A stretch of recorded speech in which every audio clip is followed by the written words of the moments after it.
Un secret bien caché vient-il d'être dévoilé? Selon Le Point, les deux députés LFI Alexis Corbière et Raquel Garrido, qui viennent d'être réélus dans leur circonscription de Seine-Saint-Denis pourraient avoir employé une jeune femme algérienne de 36 ans pour faire leur ménage alors que celle-ci est sans papier. Pire, ils ne lui donneraient qu'un salaire de misère et la menaceraient de la renvoyer si elle demandait plus. Celle-ci, arrivée en France en 2008 grâce à un visa étudiant, aurait tout balancé le mois dernier alors qu'elle venait de se faire arrêter par la police pour un contrôle d'identité.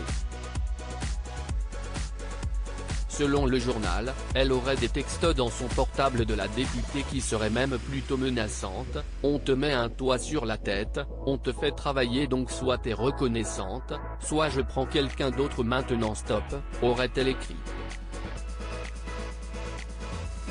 Une employée qui se serait plainte auprès de ses amis d'être traitée comme une esclave en raison de sa situation et qui se serait vue proposer des papiers si Jean-Luc Mélenchon est élu président ou Premier ministre. Il y a peu, elle aurait même écrit à ses amis, jusqu'au 19 juin, date du second tour des législatives, note de la rédaction, elle a besoin de moi et si ça me va pas, elle me renvoie dans mon pays.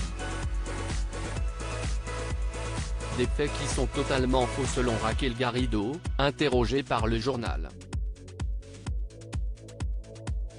Réfutant totalement ces accusations, la députée de 48 ans a répliqué plutôt sèchement que cela fait des années que le couple n'a pas d'idée ménagère.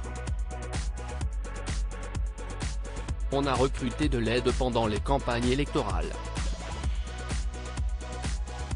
À chaque fois avec des personnes disposant de papiers, et bien sûr avec les déclarations URSSAF afférentes, a-t-elle expliqué.